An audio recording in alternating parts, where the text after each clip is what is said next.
बाल गोबिंद भगत। बाल गोबिंद भगत मंझले कद के गोरे चिट्टे आदमी थे। 60 से ऊपर के ही होंगे। बाल पक गए थे। लंबी दाढ़ी या जटाजूट तो नहीं रखते थे, किंतु हमेशा उनका चेहरा सफेद बालों से ही जगमगिए रहता। कपड़े बिल्कुल कम पहनते। कमर में एक लंगोटी मात्र और सिर में कबीर पंथियों की सी कनफटी टोपी। जब जाड़ा आता, एक काली कमली ऊपर से ओढ़े रहते। मस्तक पर हमेशा चमकता हुआ रामानंदी चंदन, जो नाक के एक छोर से ही औरतों के टीके की तरह शुरू होता। गले में तुलसी की जड़ों की एक बेडोल माला बांधे रहते। ऊपर की तस्वीर से यह नहीं माना जाए कि बाल गोविंद भगत साधु थे। नहीं, बिल्कुल गृहस्थ। उनकी गृहिणी की तो मुझे याद नहीं, उनके बेटे और पतोहू को मैंने देखा था। थोड़ी खेती बाड़ी भी थी। एक अच्छा साफ सुथरा मकान भी था। किंतु खेती बाड़ी करते, परिवार रखते भी बाल गोविंद भगत साधु थे। साधु की सब परिभाषाओं में खरे उतरने वाले। कबीर को साहब मानते थे, उन्हीं के गीतों को गाते, उन्हीं के आदेशों पर चलते। कभी झूठ नहीं बोलते, खरा व्यवहार रखते। किसी से भी दो टुक बातें करने में संकोच नहीं करते। न किसी से खामखा झगड़ा मोल लेते। किसी की चीज नहीं छूते, न बिना पूछे व्यवहार में लाते। इस नियम को कभी कभी इतनी बारीकी तक ले जाते कि लोगों को कुतूहल होता। कभी वह दूसरे के खेत में शौच के लिए नहीं बैठते। वह गृहस्थ थे, लेकिन उनकी सब चीज साहब की थी। जो कुछ खेत में पैदा होता, सिर पर लाद कर पहले उसे साहब के दरबार में ले जाते, जो उनके घर से 4 कोस दूर पर था। एक कबीर पंथी मठ से मतलब। वह दरबार में भेंट रूप रख लिया जाकर प्रसाद रूप में जो उन्हें मिलता उसे घर लाते और उसी से गुजर चलाते। इन सब के ऊपर मैं तो मुग्ध था। उनके मधुर गान पर जो सदा सर्वदा ही सुनने को मिलते। कबीर के वे सीधे सादे पद जो उनके कंठ से निकलकर सजीव हो उठते। आषाढ़ की रिमझिम है। समूचा गांव खेत में उतर पड़ा है। कहीं हल चल रहे हैं, कहीं रोपनी हो रही है। धान के पानी भरे खेतों में बच्चे उछल रहे हैं। औरतें कलेवा लेकर मेड़ पर बैठी हैं। आसमान बादलों से घिरा, धूप का नाम नहीं। ठंडी पुरवाई चल रही। ऐसे ही समय आपके कानों में एक स्वर तरंग झनकार सी कर उठी। यह क्या है? यह कौन है? यह पूछना ना पड़ेगा। बाल गोविंद भगत समूचा शरीर कीचड़ में लिथड़े अपने खेत में रोपनी कर रहे हैं। उनकी अंगुली एक एक धान के पौधे को पंक्तिबद्ध खेत में बिठा रही है। उनका कंठ एक एक शब्द को संगीत के जीने पर चढ़ाकर कुछ को ऊपर स्वर्ग की ओर भेज रहा है और कुछ को पृथ्वी की मिट्टी पर खड़े लोगों के कानों की ओर। बच्चे खेलते हुए झूम उठते हैं। मेड़ पर खड़ी औरतों के होठ कांप उठते हैं। वे गुनगुनाने लगती हैं। हलवाओं के पैर ताल से उठने लगते हैं। रोपनी करने वालों की अंगुलियां एक अजीब क्रम में चलने लगती हैं। बाल गोविंद भगत का यह संगीत है या जादू? भादों की वह अंधेरी अधरतिया। अभी थोड़ी ही देर पहले मूसलाधार वर्षा खत्म हुई है। बादलों की गरज, बिजली की तड़प में आपने कुछ नहीं सुना होगा, किंतु अब झिल्ली की झनकार या दादुरों की टर टर बाल गोविंद भगत के संगीत को अपने कोलाहल में डुबो नहीं सकती। उनकी खंजड़ी डिमक डिमक बज रही है और वे गा रहे हैं। गोदी में पियवा चमक उठे सखियां, चिहुक उठे ना। हाँ, पिया तो गोद में ही है, किंतु वह समझती है वह अकेली है। चमक उठती है, चिहुक उठती है। उसी भरे बादलों वाले भादों की आधी रात में उनका यह गाना अंधेरे में अकस्मात कौंध उठने वाली बिजली की तरह किसे ना चौंका देता।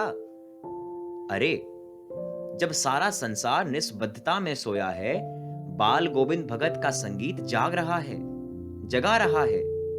तेरी गठरी में लगा चोर मुसाफिर, जाग जरा।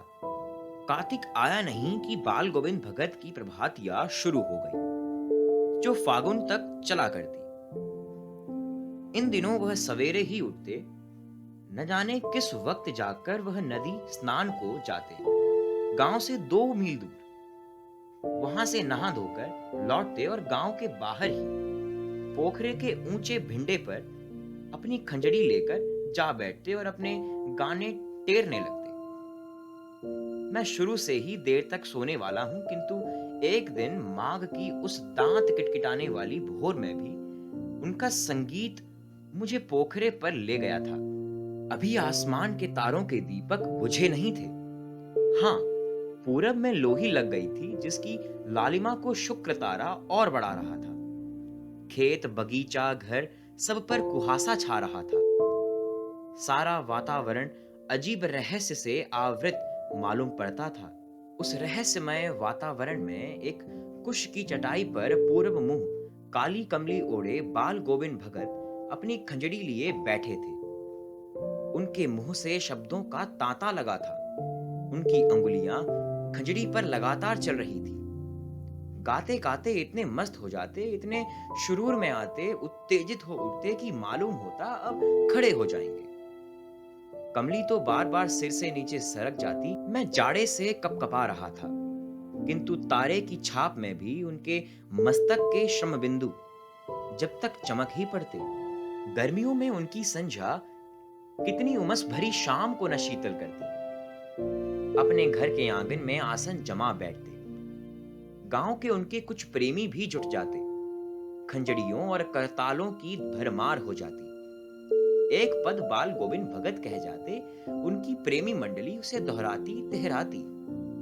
धीरे धीरे स्वर ऊंचा होने लगता, एक निश्चित ताल, एक निश्चित गति से। उस ताल स्वर के चढ़ाव के साथ श्रोताओं के मन भी ऊपर उठने लगते। धीरे धीरे मन तन पर हावी हो जाता। होते होते एक क्षण ऐसा आता कि बीच में खंजड़ी लिए बाल गोविंद भगत नाच रहे हैं और उनके साथ ही सबके तन और मन नृत्यशील हो उठते हैं। सारा आंगन नृत्य और संगीत से ओतप्रोत है।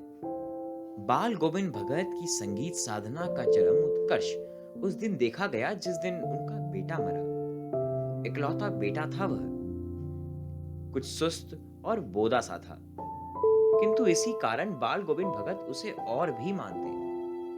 उनकी समझ में ऐसा आदमियों पर ही ज्यादा नजर रखनी चाहिए या प्यार करना चाहिए, क्योंकि ये निगरानी और मोहब्बत के ज्यादा हकदार होते हैं। बड़ी साध से उसकी शादी कराई थी। पतोहू बड़ी ही सुभग और सुशील मिली थी। घर की पूरी प्रबंधिका बनकर भगत को बहुत कुछ दुनियादारी से निवृत्त कर दिया था उसने। उनका बेटा बीमार है, इसकी खबर रखने की लोगों को कहां फुर्सत, किंतु मौत तो अपनी ओर सबका ध्यान खींचकर ही रहती है। हमने सुना बाल गोविंद भगत का बेटा मर गया। कुतूहलवश उनके घर गया, देखकर दंग रह गया। बेटे को आंगन में एक चटाई पर लिटाकर एक सफेद कपड़े से ढक रखा है। वह कुछ फूल तो हमेशा ही रोपते रहते, उन फूलों में से कुछ तोड़कर उस पर बिखरा दिए हैं। फूल और तुलसी दल भी।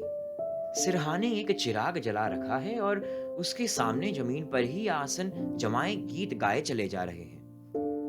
वही पुराना स्वर, वही पुरानी तल्लीनता।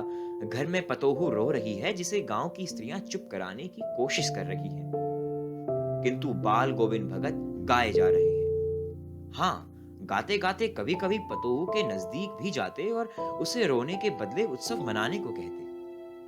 आत्मा परमात्मा के पास चली गई, वरहीनी अपने प्रेमी से जा मिली। भला इससे बढ़कर आनंद की कौन बात। मैं कभी कभी सोचता यह पागल तो नहीं हो गए, किंतु नहीं। वह जो कुछ कह रहे थे उसमें उनका विश्वास बोल रहा था। वह चरम विश्वास जो हमेशा ही मृत्यु पर विजयी होता आया है। बेटे के क्रियाकर्म में तूल नहीं किया, पतोहू से ही आग दिलाई उसकी। किंतु ज्यों ही श्राद्ध की अवधि पूरी हो गई, पतोहू के भाई को बुलाकर उसके साथ कर दिया, यह आदेश देते हुए कि इसकी दूसरी शादी कर देना। इधर पतोहू रो रोकर कहती, मैं चली जाऊंगी तो बुढ़ापे में कौन आपके लिए भोजन बनाएगा? बीमार पड़े तो कौन एक चुल्लू पानी भी देगा? मैं पैर पड़ती हूं, मुझे अपने चरणों से अलग नहीं कीजिए। लेकिन भगत का निर्णय अटल था। तू जा, नहीं तो मैं ही इस घर को छोड़कर चल दूंगा। यह थी उनकी आखिरी दलील, और इस दलील के आगे बेचारी की क्या चलती। बाल गोविंद भगत की मौत उन्हीं के अनुरूप हुई। वह हर वर्ष गंगा स्नान करने जाते। स्नान पर उतनी आस्था नहीं रखते जितना संत समागम और लोक दर्शन पर। पैदल ही जाते। करीब 30 कोस पर गंगा थी। साधु को संभल लेने का क्या हक? और गृहस्थ किसी से भिक्षा क्यों मांगे? अतः घर से खाकर चलते तो फिर घर पर ही लौट कर खाते। रास्ते भर खंजड़ी बजाते, गाते, जहां प्यास लगती पानी पी लेते। 4-5 दिन आने जाने में लगते, किंतु इस लंबे उपवास में भी वही मस्ती। अब बुढ़ापा आ गया था, किंतु टेक वही जवानी वाली। इस बार लौटे तो तबीयत कुछ सुस्त थी। खाने पीने के बाद भी तबीयत नहीं सुधरी। थोड़ा बुखार आने लगा, किंतु नेम व्रत तो छोड़ने वाले नहीं थे। वही दोनों जून गीत, स्नान ध्यान, खेती बाड़ी देखना। दिन दिन छीजने लगे। लोगों ने नहाने धोने से मना किया, आराम करने को कहा, किंतु हंसकर टाल देते रहे। उस दिन भी संध्या में गीत गाए, किंतु मालूम होता जैसे तागा टूट गया हो। माला का एक एक दाना बिखरा हुआ। भोर में लोगों ने गीत नहीं सुना। जाकर देखा तो बाल गोविंद भगत नहीं रहे। सिर्फ उनका पंजर पड़ा है।